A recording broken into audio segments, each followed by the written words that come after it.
Hello everyone, Fanta here, you're watching FANTAVISION, and today I'm once again discussing GameStop, but this time it's for Tales of Retail. Tales from Retail. Say my own title wrong. Today I'm discussing a topic that has created many viral videos from, long time ago. People just screaming in the store, throwing games, throwing childlike tantrums. I've experienced people getting upset, people destroying stores.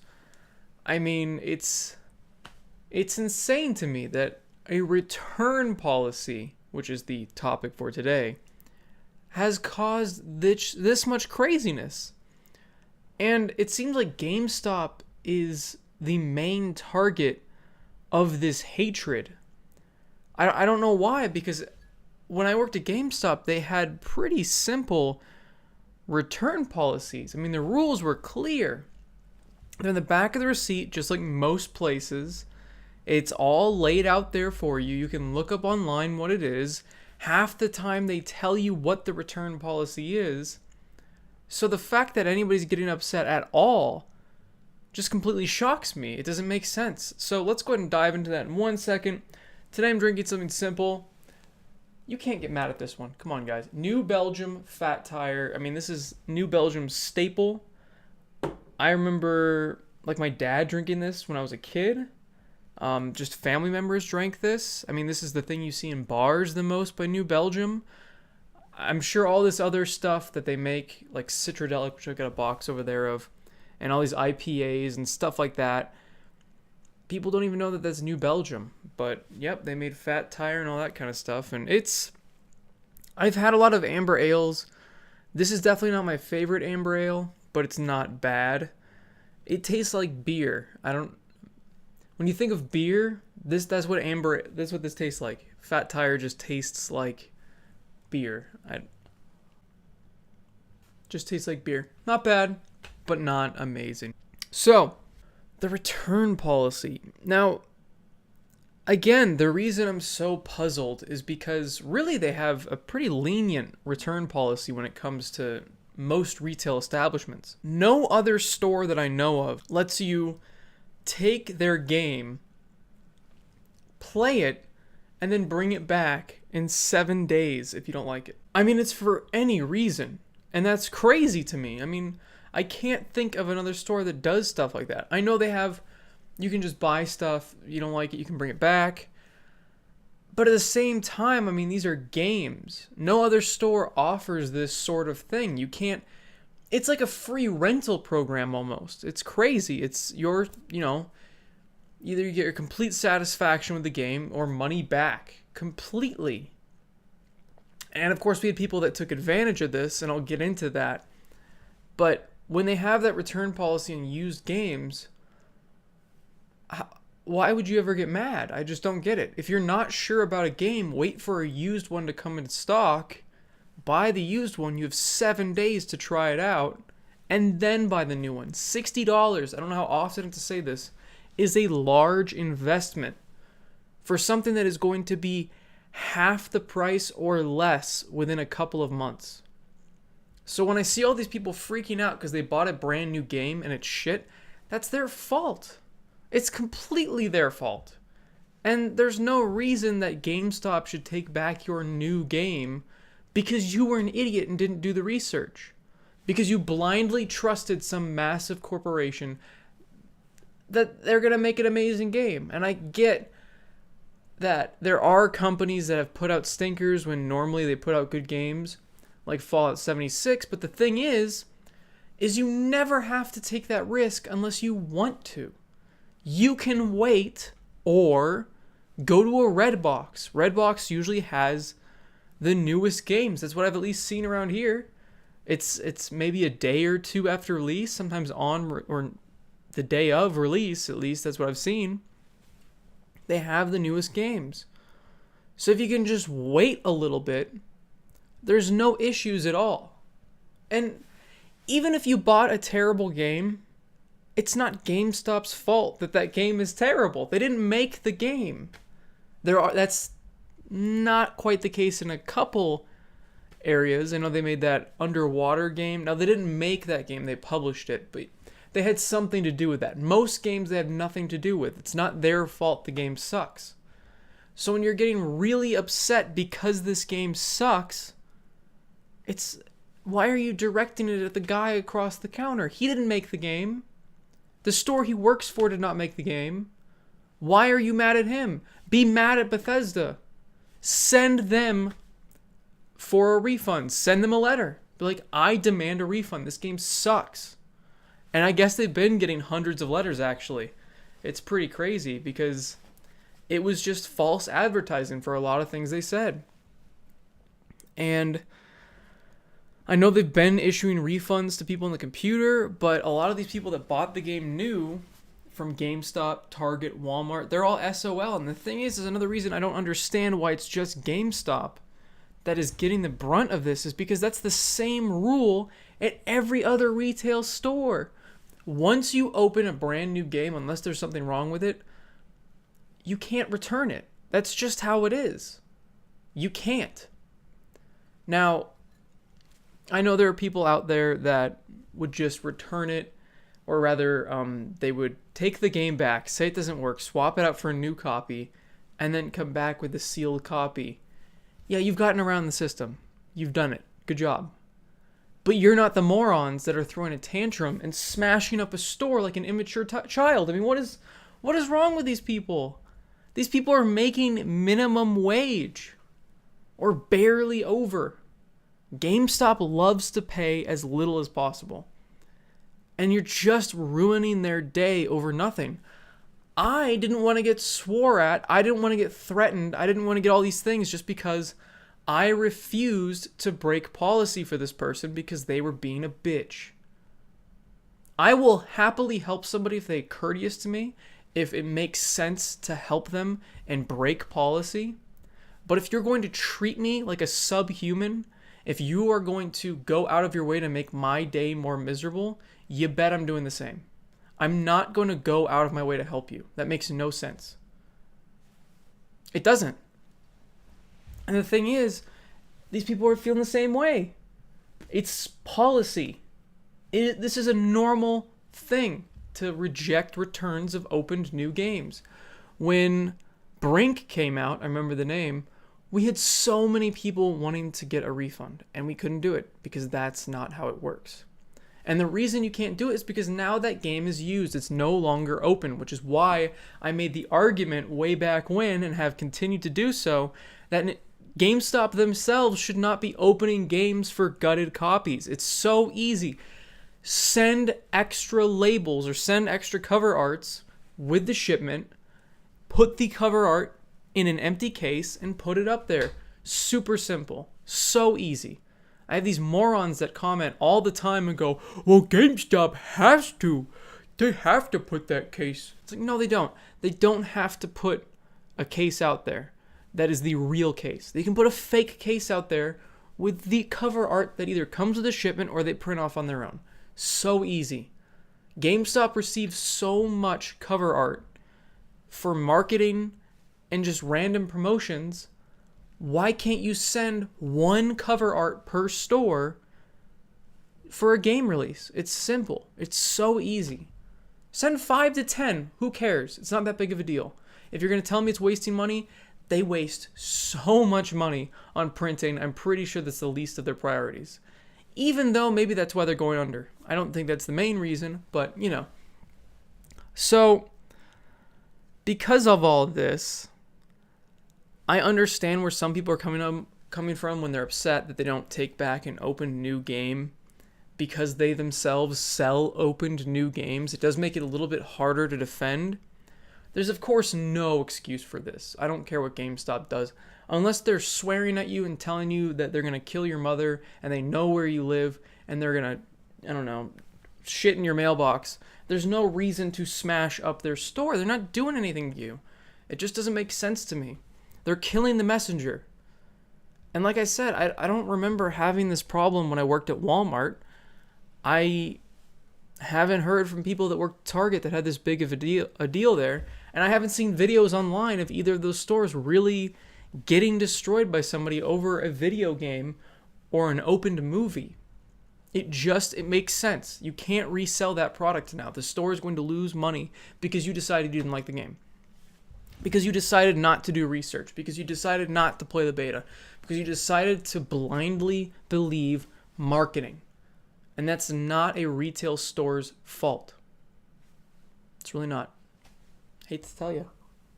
The thing is they're also really generous with returns. I know it sounds like I'm really talking up GameStop. They're a shitty company. But they do have some perks to them.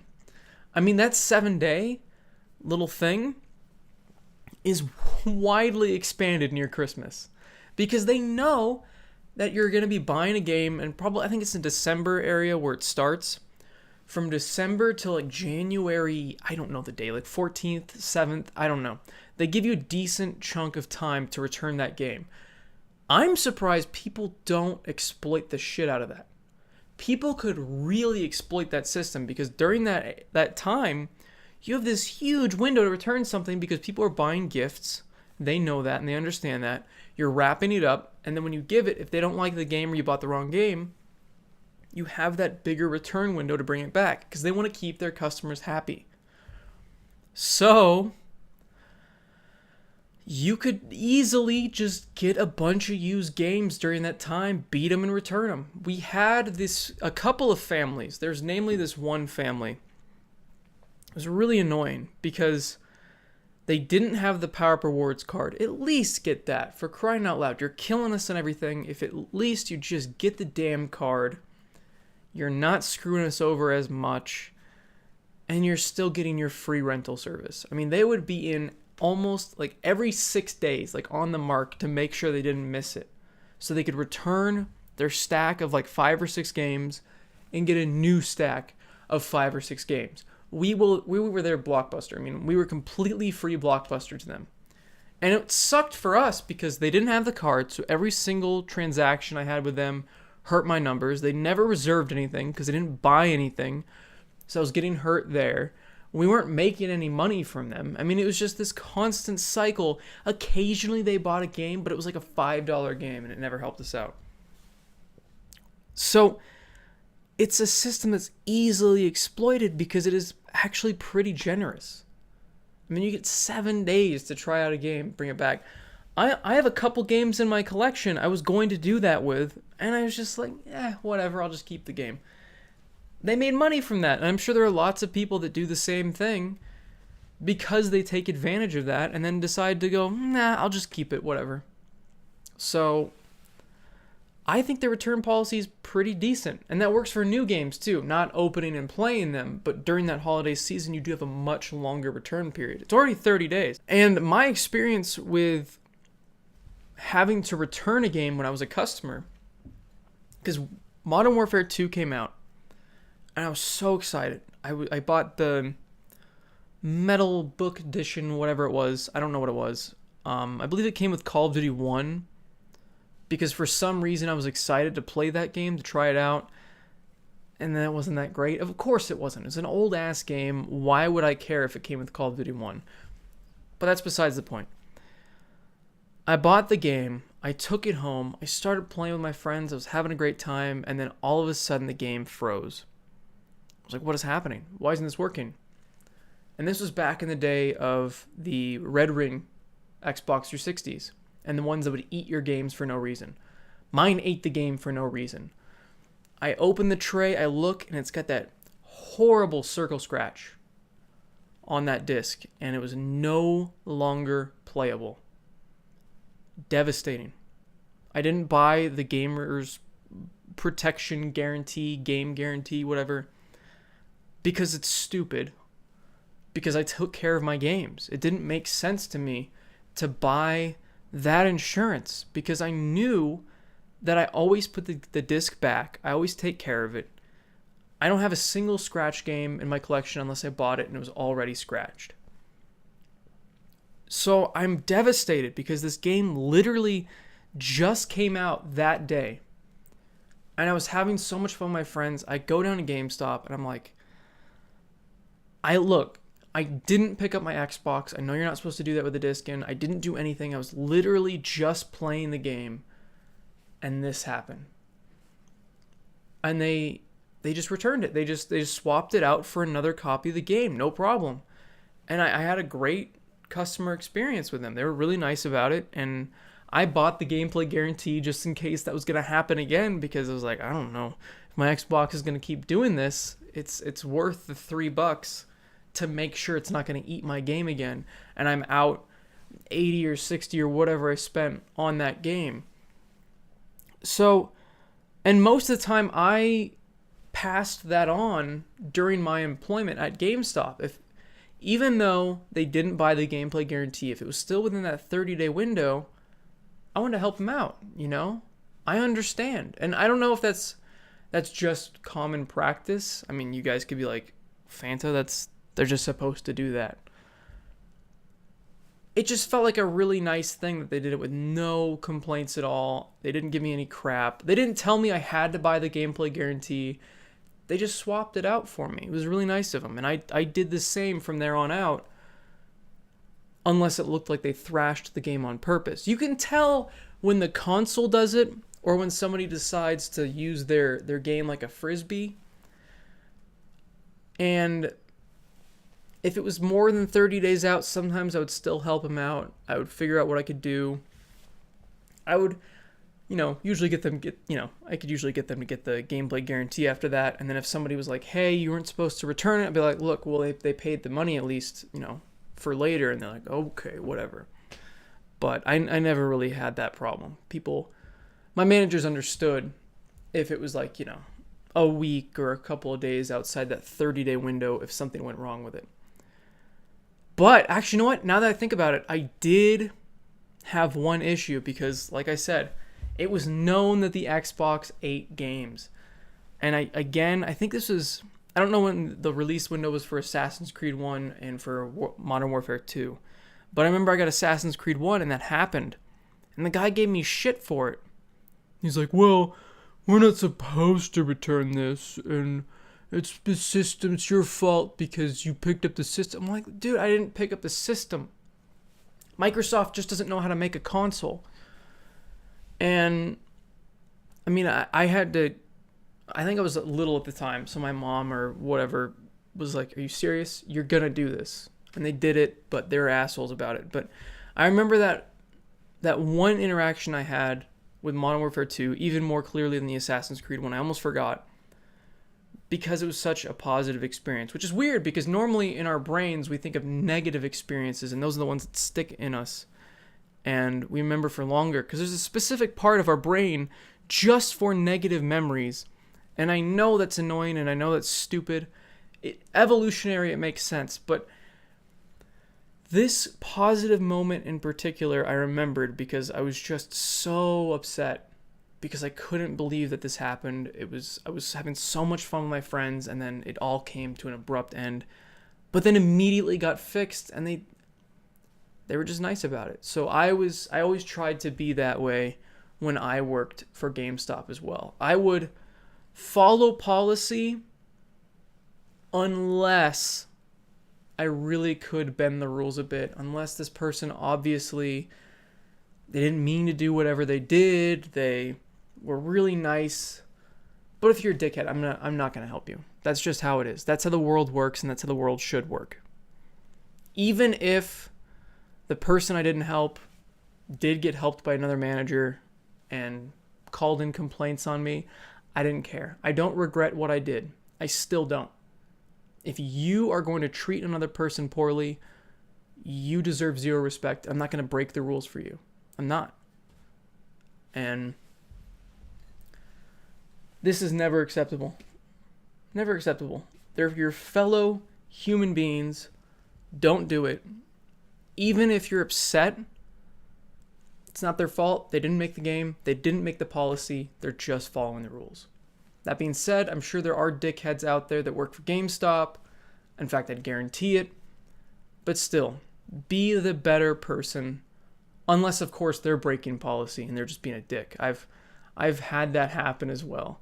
I've been told lies before, and that's frustrating. Then you can escalate it, but don't escalate it in an immature way.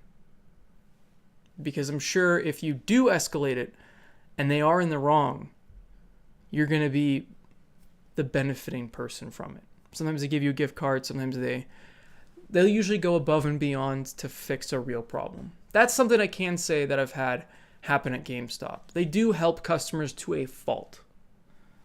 Usually. That's, again, not the same for all stores. So thank you for watching, everyone. Let me know what you guys thought in the comments. Like the video if you guys liked it. I am going to be honest. I am pretty much completely out of ideas for the GameStop series. I don't want to stop Tales from Retail. I'm not going to stop. I know a lot of people really enjoy the series.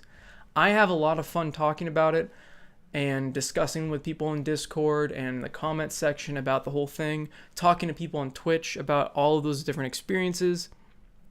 I'm having a lot of fun. So if you have any ideas, please don't hesitate. Put them in the comments. Put them on the Discord. There's even a video suggestion area in Discord. If the Discord link is not working, please let me know. I'll get that fixed. And just join us in Discord. It's a lot of fun. A lot of people are in there. I think we've got like 400, 500 people in there. And then Twitch as well. Twitch is a ton of fun. This Tuesday, or today rather, Eric will not be joining me just because he is working very late. But he will be joining me on Thursday. Tonight, I'm not sure what I'll be playing. Maybe I'll leave it up to a vote, or I'll play Halo, or we'll play Jackbox again. That's a really fun thing on Twitch is Jackbox, because you guys can join in, even with just a phone. Like, you don't have to have the game. You just go to jackbox.tv, you put in the code, and it's so much fun. And the thing is you can't have too many players, because it has pretty much, I think, unlimited players that I know of. Because it's the main people and then the audience can play along, and they can really dictate how the game goes by assigning points and voting for stuff, and it's just a lot of fun. So definitely come to Twitch if you haven't already. It's a blast. And as always, have a fantastic day. See you guys. The reason I'm not huge about this beer is because it's a lot more like acidic tasting than other amber ales I've had. There's one called Thunder Canyon. It's a local brewery. They have a really good amber ale. I've had a really good amber ale somewhere else too. But it doesn't have the same caramely, rich taste that a lot of amber ales have. But it's not bad. I mean, I probably won't buy it again, but it's not bad. But yeah, I am serious about pretty much being out of ideas. I mean, I've done a lot of videos in this series, over 80 Tales from Retail episodes. I know there's some part 1 and part 2s in there, but that's a lot.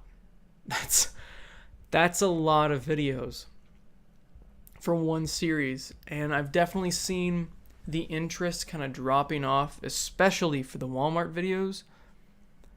I don't know why exactly the GameStop videos do so much better, but I've kind of noticed as a whole the view count has kind of gone down.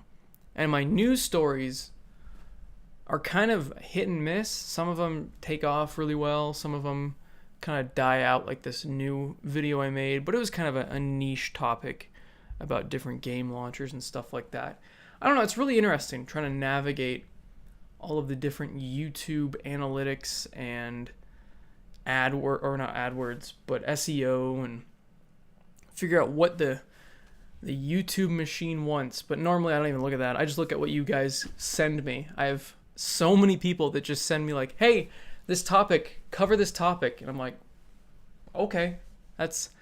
So if you're wondering how I pick my topic, that's pretty much how. It's just a bunch of people spamming me on Twitter and Discord and sometimes Instagram, like everywhere. Just people just sending me articles and stuff. So if there's anything you want me to cover, don't hesitate to ask. Because, hey, could be the next video.